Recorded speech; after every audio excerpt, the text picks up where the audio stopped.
ওমর সত্য নাই। খলিফাতুল মুসলিমিন হযরত ওমর একজন দেশের বাদশা হওয়া সত্ত্বেও রাতের বেলায় তার পার্সোনাল কিছু কাজ থাকতো, যেগুলা প্রত্যেকটা নেতার মধ্যে যদি থাকতো সোনার বাংলাদেশ সোনা হয়ে যেত।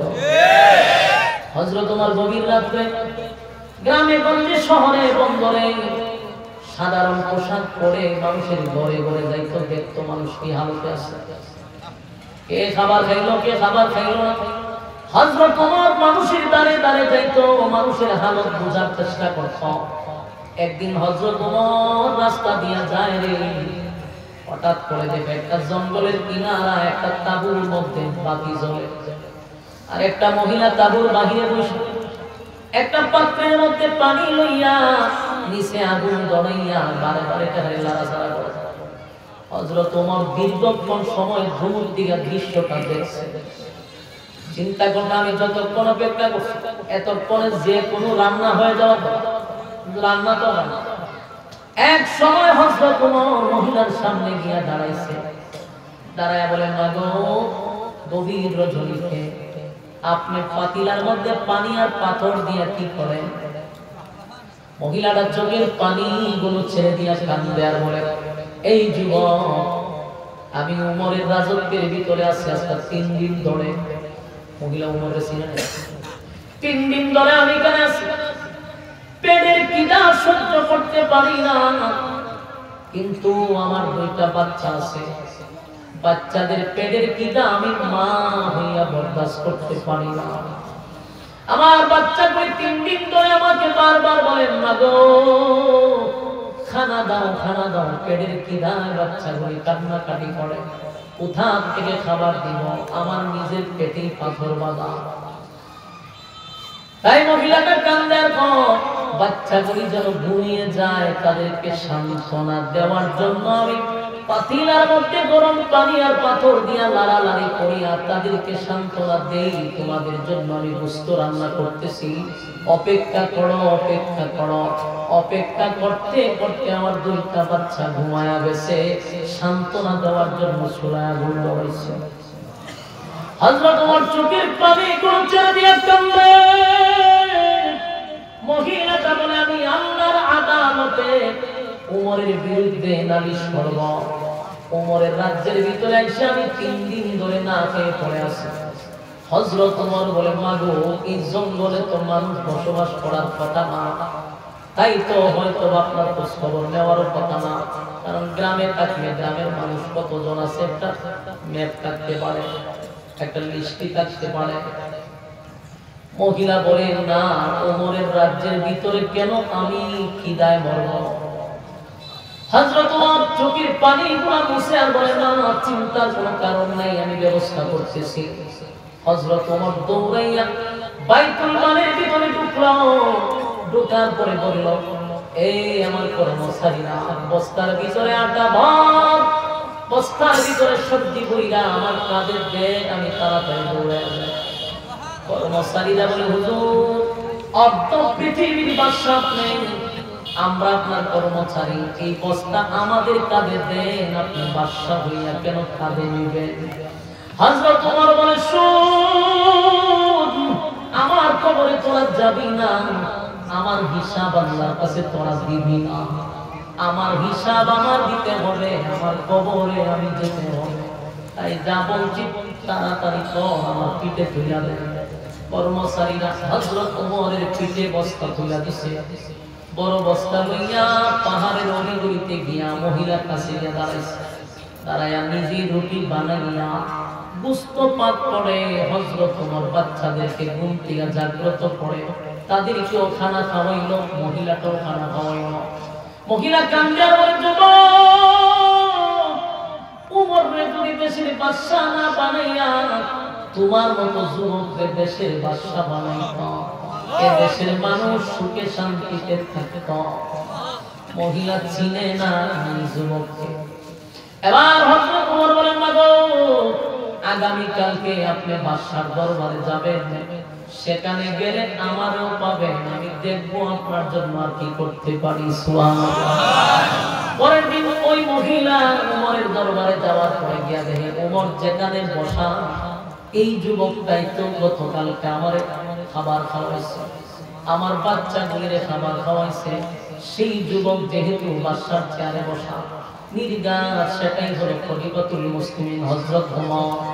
মহিলা আবার ভয়ে তরতর করে কাঁপতেছে আর বলে, আমিরুল মুমিনিন, আমি রাতের বেলা আপনাকে চিনতে পারি নাই, অন্যায় করছি, অপরাধ করছি, আমারে আপনি মাফ করে দেন। হযরত ওমর মহিলার কাছে এসে বলেন, মাগো, আমি আপনার এখানে আনার কারণ আমার বাদশাহী দেখার জন্য না, আপনি আমার রাজ দরবারে সবার সামনে ওয়াদা করেন কিয়ামতের ময়দানে আল্লাহর সামনে আমার নামে নালিশ করবেন না। আমার যুবক ভাইয়ের কান লাগা শুনে, হযরত ওমর দেশের বাদশা হইয়া মানুষের কাছে উনি মাপ চায়, আল্লাহর কাছে বলবেন না, আল্লাহর কাছে নালিশ করবেন না। এই কথাটা আমার রাজ দরবারে বলে যান, মা গত রাত্রের থেকে আমার ঘুম নাই, আমি দেশের বাদশা হইয়া যদি কিয়ামতের কঠিন ময়দানে আপনি মহিলা আল্লাহর দরবারে আমার বিরুদ্ধে নালিশ করেন, আমি উমরের জিন্দেগি থেকে আমি শেষ। মহিলা কান্দে আর বলেন, আপনার মতো বাদশাহ তার একজনে বলে নিরাপত্তা পাবে। আমার যুবক ভাইরা, এই উমর সাধারণ কোন সাহাবী নয়, সাধারণ কোন সাহাবী নয়। যে উমরের মেজাজটা আল্লাহ বড় পছন্দ করত, উমর যা চাইতো আল্লাহ তা পাঠাইতো। জোরে জোরে কোন সুবহানাল্লাহ। আমার আল্লাহ বলেন, উমরের মেজাজটা আমার কাছে পছন্দ, তাই তো একটা দুইটা না, 21টা আয়াত উমরের মেজাজ মতো আল্লাহ নাযিল করছে। চিৎকার দেয়া করি সুবহানাল্লাহ। হযরত ওমর এমন একজন সাহাবী ছিল, নবীজি যখন মুনাফিকের জানাজা পড়ানোর জন্য প্রস্তুতি নিল, সবাই যখন জানাজার মাঠে উপস্থিত হইল, একমাত্র ওমর বিরোধিতা ছিল যে না, আল্লাহর পয়গম্বর যে লোকটার জানাজা আপনি পড়াবেন ইসলামের সবচেয়ে বড় দুশমন, এত বড় দুশমনের জানাজা আপনি নবী পড়াইতে পারেন না। সমস্ত সাহাবীরা নবীর পিছনে জানাজার জন্য দাঁড়ায় গেলেও হযরত ওমর নবীর ডাইরেক্ট বাধা দেয় নাই, কিন্তু উমরের ভিতরের খবরটা হলো, আল্লাহ যে লোকটার জানাজা আমার নবী পড়াবে, এই লোকটা ইসলামের ক্ষতি করছে, নবীর বিরোধিতা করছে, অসংখ্য সাহাবীরা তার চক্রান্তের কারণে শহীদ হয়েছে। এমন একটা টাটকা মুনাফিকের জানাজা কেউ পড়াবে পয়গম্বর, কিন্তু হযরত ওমর ডাইরেক্ট বাধা দিতে পারে না, কারণ নবীদেরকে আদেশ করতে পারে না, নিষেধ করতে পারে না। হযরত ওমর পেরেশানির মধ্যে পড়ে গেছে, হায় হায়, এত বড় মুনাফিকের জানাজা যদি নবী পড়ায়, তাহলে তো মুনাফিকদের জানাজার সার্টিফিকেট হয়ে যাবে না, এটা হতে দেওয়া যায় না। হযরত ওমর ডাইরেক্ট নবীর নিষেধ করতে পারে না, হুজুর জানাজা আপনি পড়াইবেন না, আবার নবী কে বাধাও দিতে পারে না।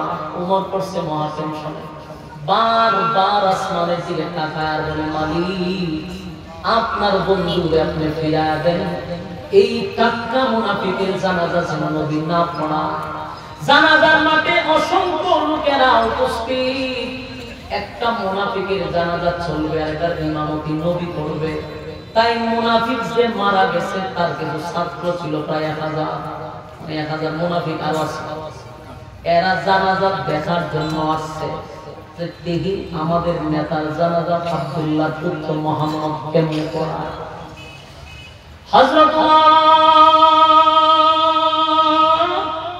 দৌড়াইয়া জানাজার চতুর্দিকে গিয়া নবীর কাছাকাছি গিয়া নবীরে বাধা দেয় না, তবে একটা আয়াত হযরত ওমর বারবার রিপিট করতেছে, জুড়ে জুড়ে পড়ে আর ঘুরে, জুড়ে জুড়ে পড়ে আর ঘুরে। হযরত ওমরের ধারণা হলো, নবীর কান পর্যন্ত যদি আয়াতটা পৌঁছে যায় রে, আমার নবী হয়তো বা মুনাফিকের জানাজাটা বাদ দিয়া দিবে। তাই হযরত ওমর কাছাকাছি গিয়া বলেন, ইস্তাগফির লাহুম আও লা তাস্তাগফির লাহুম, ইন তাস্তাগফির লাহুম 70 مرة فلن يغفر الله لهم ذلك بأنهم كفروا بالله ورسوله والله لا يهدي القوم الفاسقين حضرت عمر বারবার নবীর ডাইনে বামে পড়া শুরু করে দিল আল্লাহর হাবিবের কান মোবারকের কাছে যখন আওয়াজটা পৌঁছে গেল আল্লাহর নবী বুঝতে পারছে ওমর আমারে কি বুঝাইতে চায় বারবার কেন আয়াতটা রিপিট করে রে নির্ঘাত ওমর আমারে কিছু মেসেজ দিতে চায় হযরত পয়গম্বর আয়াতটার মর্ম বুঝে ডাইরেক্ট বলল ওমর কি বুঝাইতে চাও আমারে ওমর তুমি আমারে বুঝাইতে চাও আমি যেন মুনাফিকের জানাজা না পড়াইলে আমি যেন তার জানাজাটা না পড়াইতে তো বুঝাইতে চাও কিন্তু তুমি যে আয়াত বারবার পড়তেছ এই আয়াতের কোথাও তো জানাজার নামাজ পড়াবো না এমন কথা এই আয়াতে নাই কথা কি বুঝতেছেন হযরত ওমর একবার আয়াতের কারিমা নবীর কান বরাবর রিপিট করতেছিল কিন্তু পয়গম্বর বলে ওমর যে আয়াত তুমি আমারে শোনাইলা এই আয়াতের কোথাও কিন্তু নামাজের কথা নিষেধ একবারও আল্লাহ বলে নাই এই আয়াতে বলছে মুনাফিকের জন্য যদি 70 বার আমি নবী দোয়া করি আমার আল্লাহ দোয়া কবুল করবে না কি বুঝলেন মন্তলার মানুষ বুঝেনি কিছু কিতাব উচ্চ স্পষ্ট কথা মুনাফিক জান এরা লাগে যদি নবী 70 বার দোয়া করে কাম করে না নবী নিজেও যদি 70 বার দোয়া করে আল্লাহর কাম দিতে মুনাফিকের দোয়া নিতে চিন্তা করে নবীর দোয়া অথবা বদদোয়া ডাইরেক্ট কবুল হয় কোনো পর্দা নাই কিন্তু মুনাফিকের ক্ষেত্রে যদি নবী 70 বার দোয়া করে আল্লাহর কোনো কাম হবে না অন্তত মুনাফিক কত নিকৃষ্ট আমার কথা কি বুঝতেছেন মুনাফিক কি ইহুদি হয় মুনাফিক ইহুদি হয় মুনাফিক খ্রিস্টান হয় না মুনাফিক হিন্দু হয় না মুনাফিক মুসলমান হয় মুনাফিকরা মুসলমান দাবি করে লেবাস ধরে মুনাফিকি করে ইসলামের ক্ষতি মুনাফিকরা করে গেছে আল্লাহর নবী বলেন ইহুদিরা আমার যেই ক্ষতি করতে পারে নাই এর থেকে বেশি নামদারি মুসলমানরা ক্ষতি করে গেছে আজও ইসলামের 12টা বানাচ্ছে মুনাফিকরা ঠিক না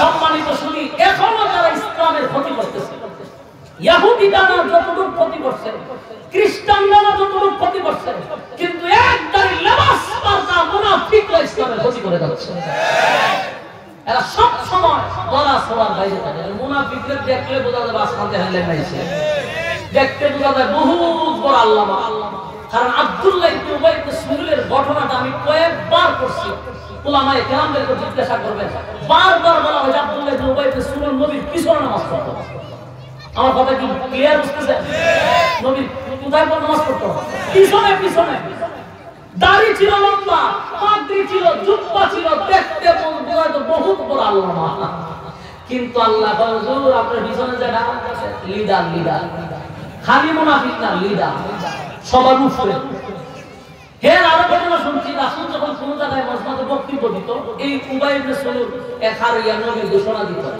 এদায় লোক সবাই তোমরা ঠান্ডা মাথায় বসো আল্লাহর পয়গম্বর আসছে উনি বক্তব্য দিবে এত বাবা মানুষ বুঝা যায় তো খালি আসমান দিয়ে আলেন মেজে বেলে সাজে কিন্তু হে যে হুদ্দা শয়তানের খারাপই কি এটা আল্লাহ জানাই দিয়েছে নবী যে মুনাফিক কি রকম দেখতে বোঝা যায় হে বাদা মাগুলা হে কিন্তু হে দুনিয়া ধ্বংস করে দিতেছে বাস্তব না বাস্তব মুনাফিক আপনার পাশেই থাকে মুনাফিক আপনার সাথেই থাকে কিন্তু আপনি তারা চা খাওয়ান বিস্কুট খাওয়ান বুঝলেন যে আপনার খুব শুভাকাঙ্ক্ষী কিন্তু হে আপনার বারোটা বাজাইতেছে কথা কি ক্লিয়ার আপনি চা খাওয়াইতেছেন আপনার কে থাকে আপনারে আরো যত্ন করেন কিন্তু হে আপনার শত্রু মুষ্টি উদ্ধার করতেছে এর নাম হলো মুনাফিক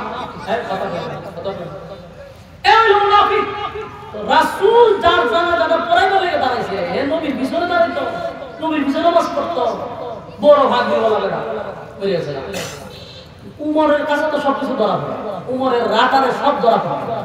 উমর হয় হে এত বড় নষ্ট, তার কারণে আমার বহু সাহাবায়ে কেরাম ক্ষতিগ্রস্ত হয়েছে, ইসলামের ক্ষতি করছে। আমি নবী তার জানাজা পড়াবে, উমর কেমনে বরদাস্ত করি, আমি উমর কিভাবে বরদাস্ত করব, উমরকে বরদাস্ত করতে পারতেছে।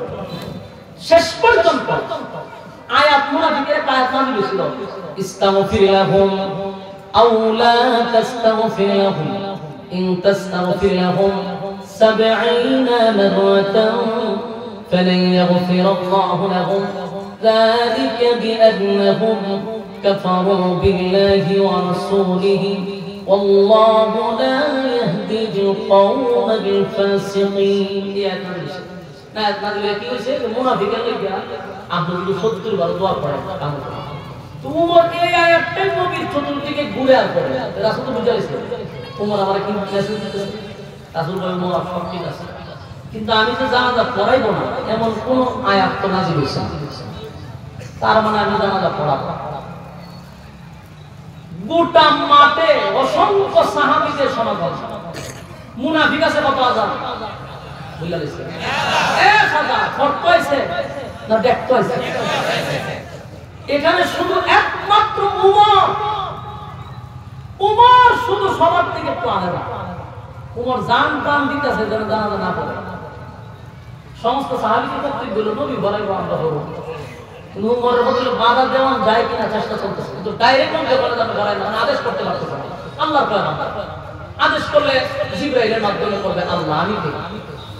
উমর দূর থেকে খালি আয়াত করে বলে ইঙ্গিত দিতেছে, কিন্তু আল্লাহর নবীর মায়া দয়া বেশি, নবীর মায়া দয়া আল্লাহর নবী উম্মত এই আয়াতের কোথাও তো নামাজের কথা নিষেধ নাই, তাই আমি জানাজার নামাজ পড়াবো, জানাজার নামাজ পড়াইব তো বলা কথা। শুরু করেছে জানাজা, শুরু যখন করে দিয়েছে উমর তো কি করবো, জানাজা তো শুরু হয়েছে, নবী পড়াইতেছে শুরু হয়েছে, জানাজা নামাজ শেষ। মনটা খুব খারাপ, উমরের মন খারাপ করে বসেছে, আর সব জানাজা ভিলা যার যার যাওয়া শুরু করছে। জানাজা ঘুরতে একদল আছে দৌড়াদৌড়ি শুরু করে, কিন্তু জানাজার নামাজ শেষ, সবাই গেছে, উমর চুপ করে বসে আছে, মন খুব খারাপ। হঠাৎ করে দেখে রাসূল জানাজার শেষে ওই লাশের পিছনে পিছনে হাঁটে, উমর লাফ দিয়ে দাঁড়িয়েছে, ঘটনা কি? জানাজা শেষ, রাসূল চলে যাবে, এই লাশের পিছনে পিছনে নবী যাকো। এখন উমরের নারাজ আছে, বলেন যে আগে তো জানাজার নামাজ নিষেধ নাই, আয়াত আছে, আয়াত নাই, এখন রাসূল কবরে যাইতেছে নির্ঘাত তার জন্য দোয়া করবে, দোয়ার ঘটনা আল্লাহ নিষেধ করে দিয়েছে। তো আগে আয়াত ঠিক আছে, ইস্তাগফিরুল্লাহ আল্লাহ ইস্তাগফিরুল্লাহ, কি আয়াত ঠিক আছে, নবী তো দোয়া করতে পারে না। ওই উমর আসমানের দিকে তাকায় আল্লাহর সাথে কথা বলে, সুবহানাল্লাহ। আপনার বন্ধু জানাজা পড়াইছে, কারণ আপনার আয়াত নাযিল করে জানাজা বন্ধ করেন নাই, জানাজার নামাজের ব্যাপারে কোনো আয়াত নাযিল হয় নাই গো, তাই তো আপনার বন্ধু মুনাফিকের জানাজা পড়ায়া দিল। কিন্তু মালিক আপনার বন্ধু এখন মুনাফিকের কবরে যায়, তার মানে আমার পয়গম্বর মুনাফিকের জন্য দোয়া করবে, এটা তো বরদাস্ত করা যায় না। আল্লাহর হাবিব মুনাফিকের কবরে গেল, মুনাফিকের কাপন দাপন করে মাটি তলে ডুবাইয়া মাটি ছাড়ি দিয়া এরপরে হাত তুলে দোয়া করবে, এগুলো রাসূলের টার্গেট। কিন্তু আসমানের দিকে তাকাইয়া বলে, মালিক জানাজা না হয় পড়াই দিল, কিন্তু মুনাজাত কেন আপনার পয়গম্বর পড়াবে? আল্লাহ আপনি চিরতরে মুনাজাত বন্ধ করে দেন, জানাজা বন্ধ করে দেন। আল্লাহ মুনাফিকের জানাজা যেন ওই জমিনে না হয়, এর একটা ব্যবস্থা আপনি মালিক করেন। বারবার যখন উমর এই কথাগুলি আসমানের দিকে তাকাইয়া উমর বলতেছিল, আর পয়গম্বর যখন যখন কাফনের পরে হাত তুলছে দোয়া করবে, এমনি তাকায় দেখে জিবরাইল নবীর সামনে দাঁড়ায় আছে। সুবহানাল্লাহ। জিবরাইল হাবিব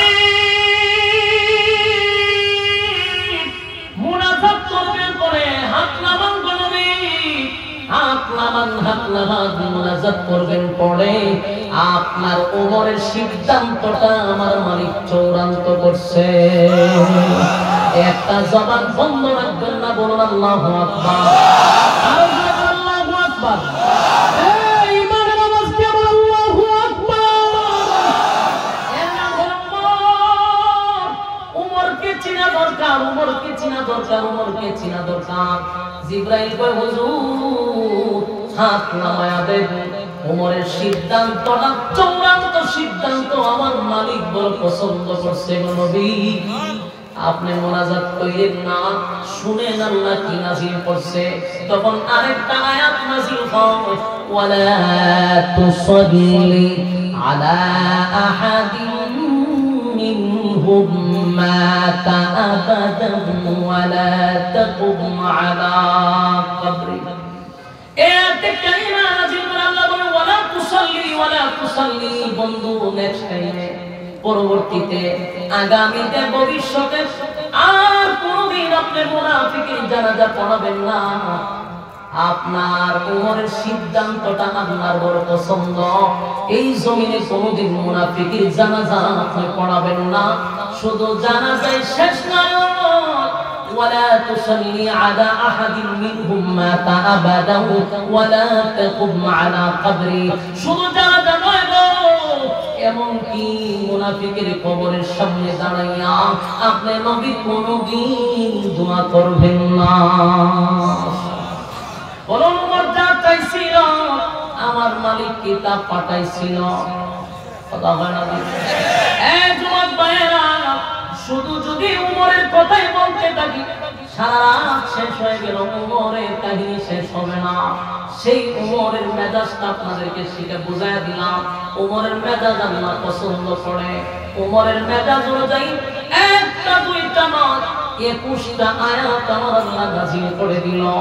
সেই উমর সাধারণ কোন সাহাবী না, এটা আপনাদেরকে বুঝাইতে চাইলাম। উমর সাধারণ কোন সাহাবী না। সেই উমরের বিরুদ্ধে হয়ে গেল হত্যা মামলা। ইয়াদ আছে? আরো জোরে। উমরের বিরুদ্ধে হত্যা মামলা হয়ে গেল। আমি শুধু আপনাদেরকে উমরকে শিখাইয়া দিলাম, উমরকে চিনাইয়া দিলাম। উমরের বিরুদ্ধে হইল হত্যা মামলা। গোটা মদিনার মানুষ গলিতে গলিতে লাড়া পড়ে গেছে গো। উমর একটা নির্দোষ মানুষকে হত্যা করছে, নির্দোষ মুসলমানকে হত্যা করছে। গোটা মদিনার মানুষ যে শুনে সেই কান্না শুরু করছে। কোন সাহাবীরা বলেন না উমর এমনটা করতে পারে না, উমর একটা নির্দোষ মুসলমানকে হত্যা করতে পারে না। কিন্তু তদন্তে বাহির হয়ে আসছে একটা নির্দোষ মুসলমানকে হযরত ওমর হত্যা করছে। আমার যুবক ভাইরা, যেই মাত্র ওমরের বিরুদ্ধে হত্যা মামলা হয়ে গেল, রাসূল কিন্তু বিচারক, রাসূল কিন্তু বিচারক, রাসূল করবে বিচার। ওমর হইল আসামি, কাঠগড়ায় দাঁড়াইছে। আসামির কাঠগড়ায় দাঁড়াইয়া হযরত ওমর বসে দাঁড়ায় আছে, আর বিচারের আসনে আমার নবী বসে আছে। তার মানে ওমরের বিরুদ্ধে এখন মৃত্যুদণ্ড দেওয়া হবে। ওমর একজন নির্দোষ মানুষকে হত্যা করছে।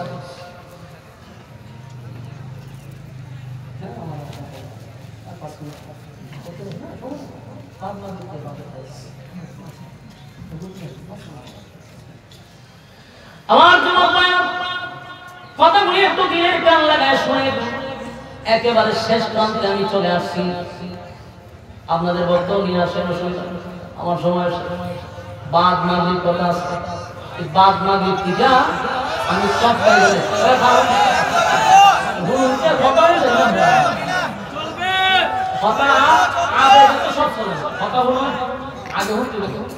আমার আজকে টোটাল প্রোগ্রাম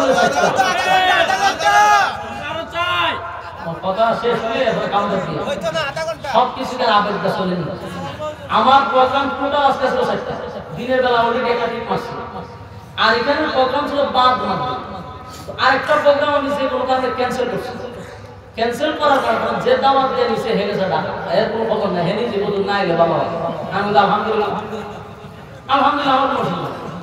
ওই কারণে আমি প্রোগ্রামটারে মাগরিব থেকে যে এসা যেখানে আছে এটা তো বাদ দিয়ে এখানে এসে ওখানে এটার পরে আরেকটা আছে আমার জাতীয় ঠিক আছে, তো বার্তা নাই।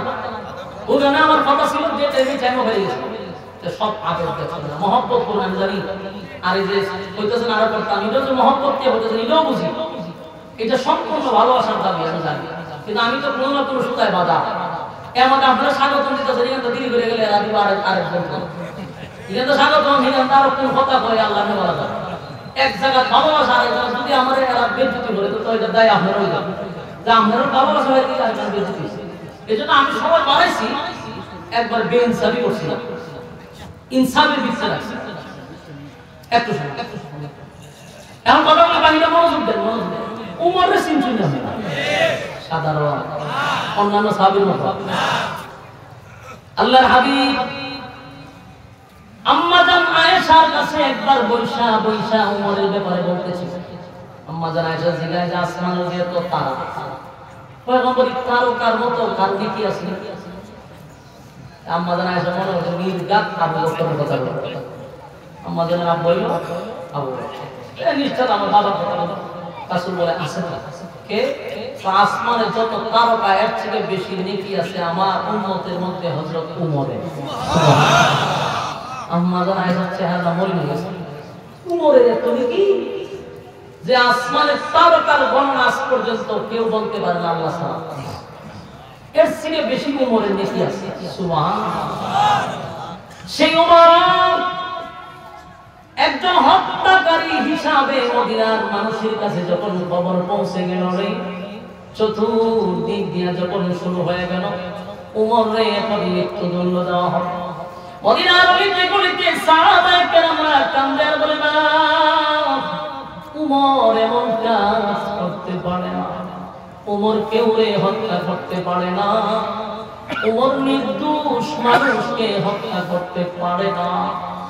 এক ধরনের সাহাবায়ে কেরাম বুঝতে পারছে না এটা উমর করতে পারে না, কিন্তু তদন্তের মাধ্যমে বাইরে আসে নির্দোষ একটা মুসলমানকে হত্যা করছে হযরত উমর।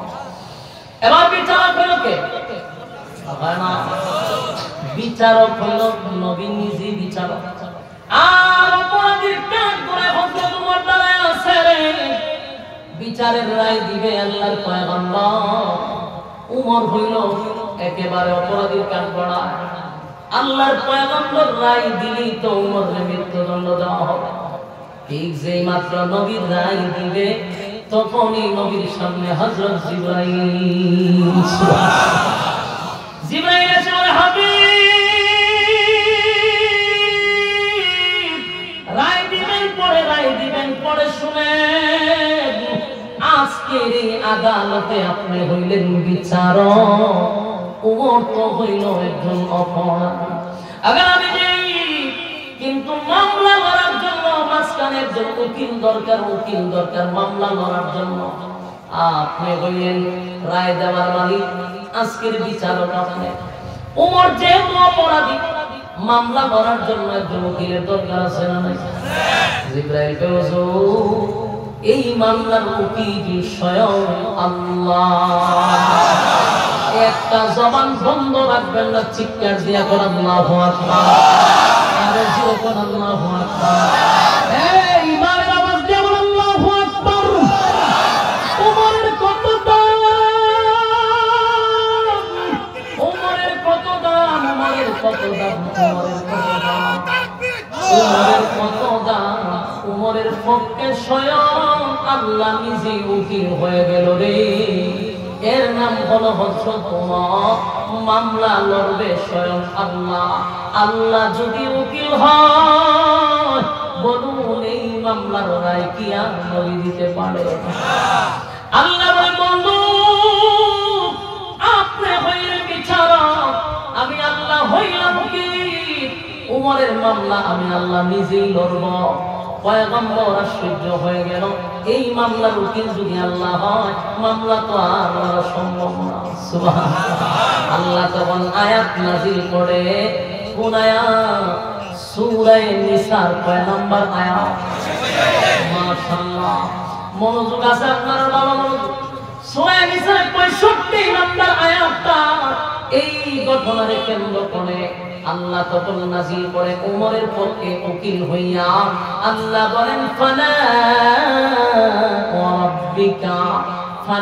রাব্বিকা লা ইউমিনুনা হাত্তা ইউহাক্কিমুকা ফীমা শাজারা বাইনাহুম সুম্মা লা ইয়াজিদু ফী আনফুসিহিম হারাজান মিম্মা কাদাইতা ওয়া ইউসাল্লিমু তাসলিমা। আল্লাহ বলেন ফালা ওয়া রাব্বিকা, আপনার রবের কসম, আপনার রবের কসম গো পয়গম্বর আয়াত নাযিল করে আল্লাহ নিজেই তার কসম করে বলেন আপনার রবের কসম, রবের কসম, রবের কসম। আল্লাহ আল্লাহর কসম করে বলে আপনার রবের কসম, উমর নির্দোষ কোন মুসলমানকে হত্যা করে নাই। ওটা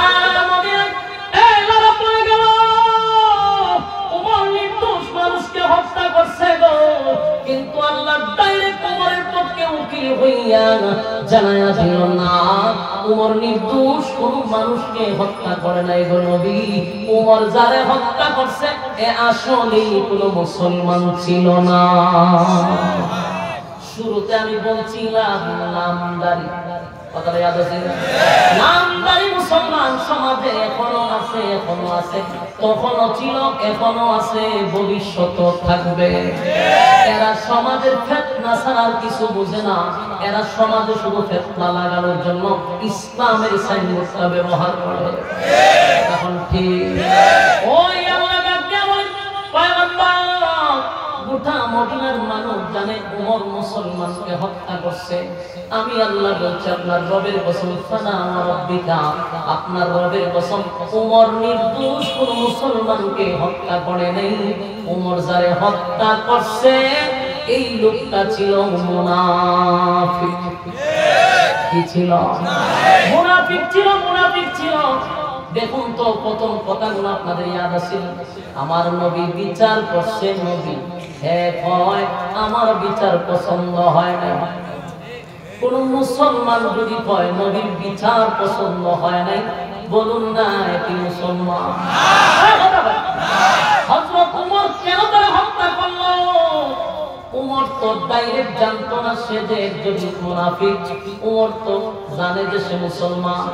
উমরের কাছে যখন বলছে আমি একজন মুসলমান আর আমার মাল নিয়ে ইহুদি দ্বন্দ্ব করে, উমর যখন জানতে পারলো এই বিচার আমার নবী ফাইনাল করে রায় দিয়ে দিছে, এই লোকটা বলে নবীর বিচার পছন্দ হয় নাই, উমরের রাটারে ধরা পড়ছে, কোনদিন মুসলমান হতে পারে না, তাই উমর তার গর্দান দিয়ে নিছে।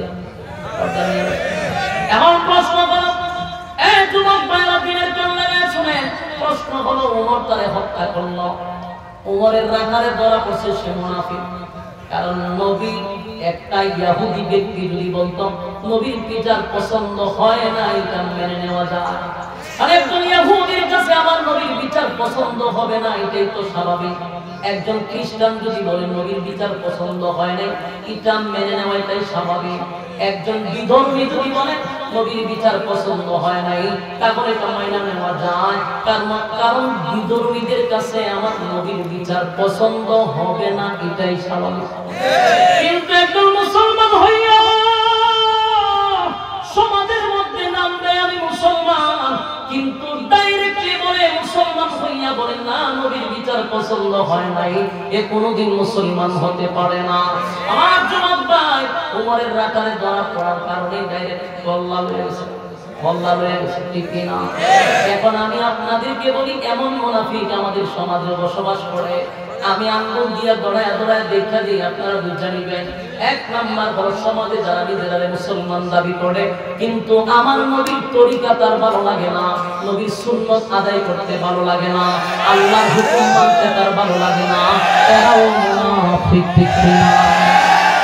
প্রকাশ্যে মুনাফিক, কোনো সন্দেহ নাই, ঠিক না? নিজেরা তুই মুসলমান দাবি করলি, নিজেরা নবীর উম্মত দাবি করলি, নবীর সুন্নাত অনুযায়ী চলতে তোর ভালো লাগে না, নবীর তরিকা মানতে তোর ভালো লাগে না, আল্লাহর হুকুম পালন করতে তোর ভালো লাগে না, কিন্তু নাম দেয় মুসলমান। এই মুনাফিকের যেই গতি তারও সেই গতি, ঠিক কিনা বলেন? ইসলামিক আইন থাকলে তাদেরকে হত্যা করা হতো, ঠিক কিনা বলেন? কারণ মুনাফিক হলো ভাইরাস, এই ভাইরাস সমাজ থেকে দূর করা দরকার, ঠিক কিনা? সম্মানিত সুধী, আমাদের আজকের আলোচনার মূল যে বিষয়টা আমাদের বোঝা দরকার। যদি আমি নিজেকে মুসলমান দাবি করি, আমি যদি নিজেকে একজন মুসলমান দাবি করি, প্রধান কাজ হলো আমার আল্লাহর হুকুম আমার সমাজে বাস্তবায়ন করতে হবে, নবীর তরিকা অনুযায়ী আমার জীবন যাপন করতে হবে, নবীর সুন্নাহ অনুযায়ী জীবন যাপন করতে হবে। এর বাহিরে যদি আমি যাই, বুঝতে হবে আমি মুনাফিকি করতেছি, কারণ মুসলমান হইয়া নবীর তরিকা না চললে সব মুনাফিক, মুসলমান হইয়া আল্লাহর হুকুম না মানলে সব মুনাফিক। তাহলে তুই মুসলমান না বলি না, এর মানে মুসলমানের নাম দিয়া মুসলমানকে ধ্বংস করা ছাড়া বিকল্প কোনো উদ্দেশ্য নাই।